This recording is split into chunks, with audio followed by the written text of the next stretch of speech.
అదేవిధంగా ఈరోజు పదే పదే చంద్రశేఖరరావు అంటున్నాడు, కాంగ్రెస్ అధికారంలోకి రాగానే మేము ప్రాజెక్టులను కేంద్ర ప్రభుత్వానికి మేము స్వాధీనం చేసినాం, దీనికి పూర్తిగా బాధ్యత ఈరోజు కాంగ్రెస్ ప్రభుత్వం బాధ్యత వహించాలి, దాంట్లో భాగంగానే మేము ప్రజా ఉద్యమాలు చేస్తామని మాట్లాడుతున్నారు. నువ్వు ప్రజా ఉద్యమాలు చేయడానికి ప్రజల దగ్గరకు పోతే చెప్పు తీసుకొని కొడతారు. ఎందుకు అని అంటే మొత్తం పాపాల బైరోడివే నువ్వు, మొత్తం ఇంత కట్ట కాగితాలు ఉన్నాయి ఈడ, ఇంకా చాలు ఉన్నాయి, కొన్ని మన క్రోడీకరించి కొన్ని తెచ్చిన.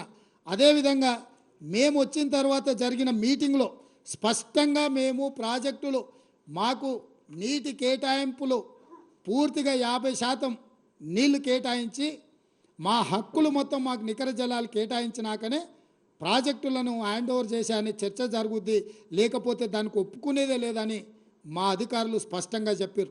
ఇదే కాదు, షెకావత్ దగ్గరికి నేను ఉత్తమ్ కుమార్ రెడ్డి గారు జాతీయ ప్రాజెక్టుల కోసం పోయినప్పుడు చర్చ వస్తే కూడా స్పష్టంగా చెప్పినాం, కృష్ణా నది మీద గోదావరి నది మీద తెలంగాణ రాష్ట్రానికి రావాల్సిన నీటి కేటాయింపుల మీద స్పష్టత వచ్చినాకనే ప్రాజెక్టులను అప్పజెప్తాము.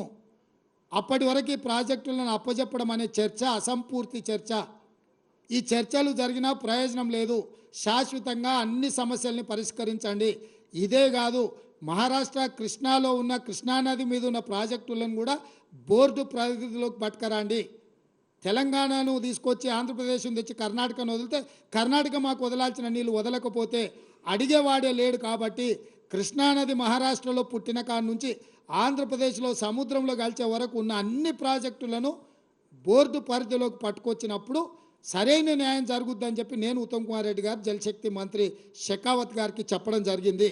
అదేవిధంగా వాళ్ళు తప్పుడు మీటింగ్ మినిట్స్ రాస్తే స్పష్టంగా 27/1/2024 నాడు రాహుల్ బొజ్జా వాళ్ళు రాసిన మీటింగ్ మినిట్స్ మీద ఉత్తమ్ కుమార్ రెడ్డి గారి అనుమతితోటి స్పష్టంగా మీరు రాసిన మీటింగ్ మినిట్స్ను మేము అభ్యంతర పెడుతున్నాము.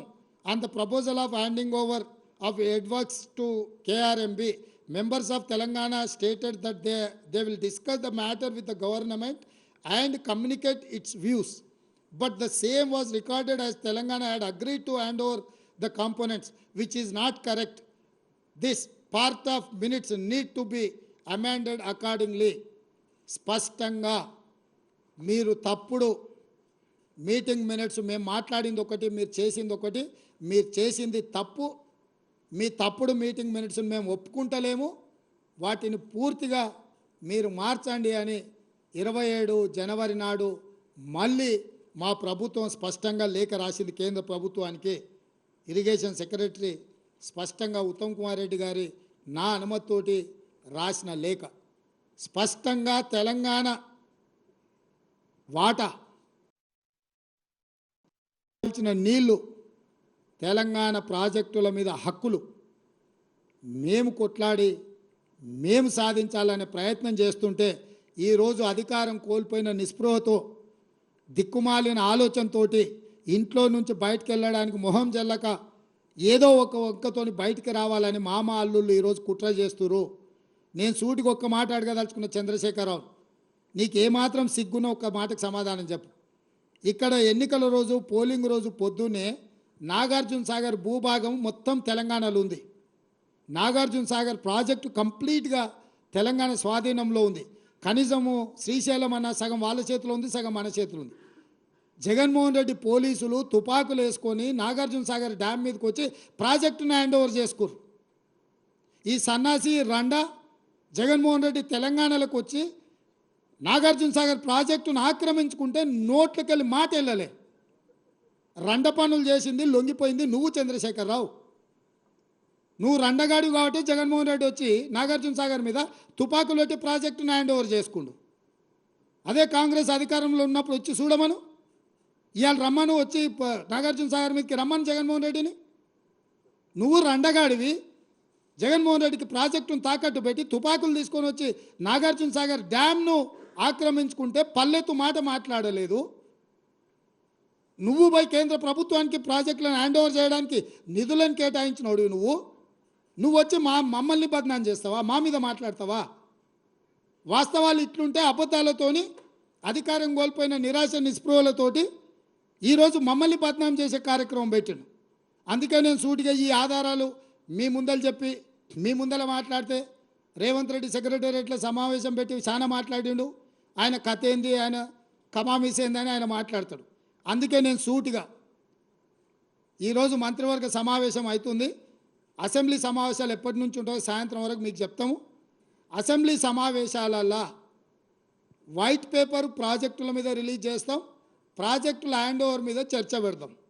48 గంటలు నువ్వు కోరుకుంటే ఇంకెక్కువ కావాలన్నా తలుపులు మూద్దాం, భోజనాలు అక్కడనే పెడతాం, బట్టలు తెచ్చుకో, మేము వస్తాం. మామ అల్లుడు మీరు ఇద్దరు రాండి, లేకపోతే ఎంబడి కొడుకుని తెచ్చుకొని అవతల మీ బిడ్డ ఉంటే ఆమెను కూడా ఉమ్మడి సమావేశాలు పెడతాం. ఒకవేళ చర్చ చేద్దామంటే శాసన మండలి శాసనసభ ఉమ్మడి సమావేశాలు ప్రత్యేకంగా ప్రాజెక్టుల మీద జలాల మీద చర్చ పెడతాము. మాకెవ్వరు లేరు, నేను మా ఉత్తమ్ కుమార్ రెడ్డి గారు ఇద్దరమే మాట్లాడతాం. సంబంధిత శాఖ మంత్రిగా వారు మాట్లాడతారు, ముఖ్యమంత్రిగా నేను మాట్లాడతా. చంద్రశేఖరరావు, హరీష్ రావు, తారక రామారావు, కవితారావు నలుగురు మీరు ఒకరి తర్వాత ఒకరు అలచిపోకుంటే ఎంతసేపు అయినా మాట్లాడదాం, చర్చ చేద్దాం. నీకు చిత్తశుద్ధి ఉంటే, నీకు నిజాయితీ ఉంటే ఈ చర్చలకు రాకుండా ముఖం చాటేయకు చంద్రశేఖరరావు. నీకు నిజంగానే నిజాయితీ ఉంటే నీ 10 ఏళ్ల పరిపాలనలో తెలంగాణ ప్రాంతాన్ని, ఎడారిగా ఉన్న తెలంగాణ ప్రాంతాన్ని సస్యశ్యామలం చేయడానికి, పచ్చని పైర్లు పంటలు పండడానికి నువ్వు కృషి చేస్తే పూర్తిగా నదీ జలాల మీద, సాగునీటి ప్రాజెక్టుల మీద చర్చ చేద్దాము. చర్చ జరిగినంతసేపు నువ్వు కూర్చోవాలి. నువ్వు మాట్లాడినంతసేపు ఎంతసేపు అయినా మాట్లాడు, నువ్వు, నీకు అనుమతిస్తాము, నిన్ను అభ్యంతర పెట్టము. నువ్వు నీ అల్లుడు, ఎందుకంటే 5 ఏళ్ళు ఆయన మంత్రి, 5 ఏళ్ళు ఈయన మంత్రి సాగునీటి ప్రాజెక్టు, 5 ఏళ్ళు ఈయన ముఖ్యమంత్రి, 10 ఏళ్ళు ఈయన ముఖ్యమంత్రి, 5 ఏళ్ళు ఆయన ఆర్థిక మంత్రి. వ్యవహారం అంతా మామ అల్లుల మధ్యలోనే జరిగింది. మీకు పూర్తిగా అవకాశం ఇస్తాం. ఒక్క నిమిషం కూడా నీ మైక్ కట్ చేయం చంద్రశేఖరరావు, రా. ప్రతి డాక్యుమెంట్ తీసుకొని నేను, మా మంత్రివర్యులు ఉత్తమ్ కుమార్ రెడ్డి గారు మేము మాట్లాడతాం. వాస్తవాలను ప్రజలకు చెప్పుదాం.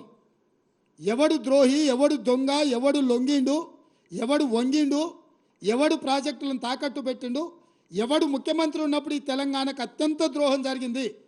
ఉమ్మడి రాష్ట్రంలో జరిగిన అన్యాయానికంటే, 60 ఏళ్ళు ఉమ్మడి రాష్ట్రంలో జరిగిన పరిపాలనలో జరిగిన నష్టానికంటే చంద్రశేఖరరావు ముఖ్యమంత్రి అయిన 10 ఏళ్లలోనే కృష్ణానది జలాలలో తెలంగాణకు తీరని అన్యాయం జరిగింది. నేను నిర్దిష్టమైన ఆరోపణ చేస్తున్నా. పోతిరెడ్డిపాడైనా, రాయలసీమ లిఫ్ట్ అయినా, ముచ్చుమరి ప్రాజెక్ట్ అయినా, ఈరోజు పాలమూరు జిల్లాలో మొదలైన నీళ్లు శ్రీశైలం రాకంటే ముందే రాయలసీమ ప్రాజెక్టు ద్వారా రోజుకు 12-13 టీఎంసీలు, 30 రోజులగిన మనం కళ్ళు మూసుకుంటే 1000 టీఎంసీలు తరలించకపోతాడు. తాగడానికి కాదు కదా, బురద మెక్కడానికి కూడా శ్రీశైలం దొరకదు. ఇంకా ఈ మొనగాడు పొడిచింది ఎంతనే అని అంటే మొత్తం ప్రాజెక్టులు 1.5 టీఎంసీ, 2 టీఎంసీ అన్నాడు పాలమూరు రంగారెడ్డి, అది 1 టీఎంసీకి తగ్గించిండు. 1/2 టీఎంసీ కల్వకుర్తి, 1/4 టీఎంసీ ఎస్ఎల్బిసి, అన్నీ కలిపితే రోజుకు 2 టీఎంసీలు కూడా మనం తెచ్చుకునే పరిస్థితి లేదు. ఈరోజు పాలమూరు రంగారెడ్డి, కల్వకుర్తి, ఎస్ఎల్బిసి అన్ని ప్రాజెక్టులు లెక్కగట్టి నిజంగా అవి పూర్తి చేసి 100% ఆ నీళ్లు మనం ఒకవేళ తెచ్చుకుంటే శ్రీశైలం కంటే ముందుగాల మనం తీసుకోగలిగిన నీళ్లు బిలో 2 టీఎంసీ, వాళ్ళు పర్ డే 13 టీఎంసీ. మన ఉమ్మడి ప్రాజెక్టులు మన దగ్గరికి రావాల్సిన పని లేదు. వాడు ధైర్యంగా మన దగ్గరకు వచ్చి మన ప్రాజెక్టులు స్వాధీనం చేస్తున్నాడు. అవతల ఇప్పుడు పోతిరెడ్డిపాడో లేకపోతే రాయలసీమనో ముచ్చుమర్రి దగ్గరికి మనం పోయి ఆపగలుగుతామా? 12-13 టీఎంసీలు పర్ డే తరలించకపోతే వారం రోజులు చూడనట్టుంటే 100 టీఎంసీల నీళ్లు మాయమైపోతాయి. 100 టీఎంసీల నీళ్లు పోయినాక ఏం బురదమెక్తావా? ఇవాళ అవతలున్న ప్రాజెక్టులు ఎట్లా పాలనో చెప్పమని చంద్రశేఖరరావును. 10 ఏళ్ళు గాడిదలు కాసిండా చంద్రశేఖరరావు?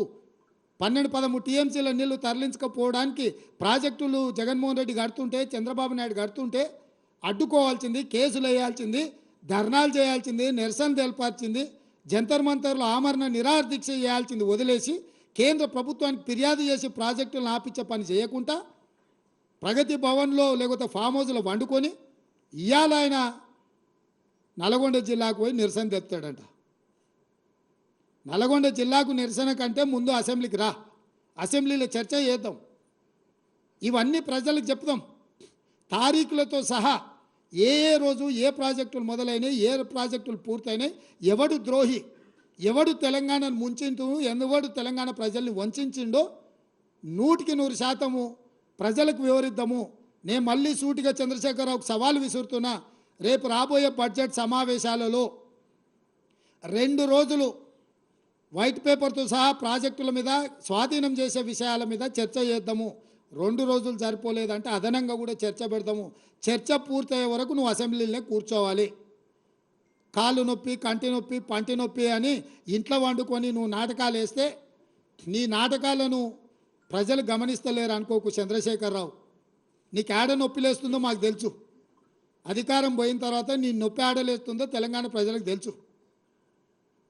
కాబట్టి వీటన్నిటిని దృష్టిలో పెట్టుకొని ప్రజల్ని కేసీఆర్ మళ్ళీ గందరగోళపరిచి మోసం చేయాలని నాటకాలు ఆడుతుండ్రు. నిన్న మన కొడుకు, అల్లుడు, బిడ్డ మాట్లాడిరుగా చిన్నగా చూస్తున్నాడు, చిన్న రంగంలోకి ఎట్లొస్తే బాగుంటుందా అని. నువ్వు రావాలి, చర్చ చేయాలి, మేము సిద్ధంగా ఉన్నామని చెప్పి మీ ద్వారా చంద్రశేఖరరావుకు తెలియజేస్తున్నాం.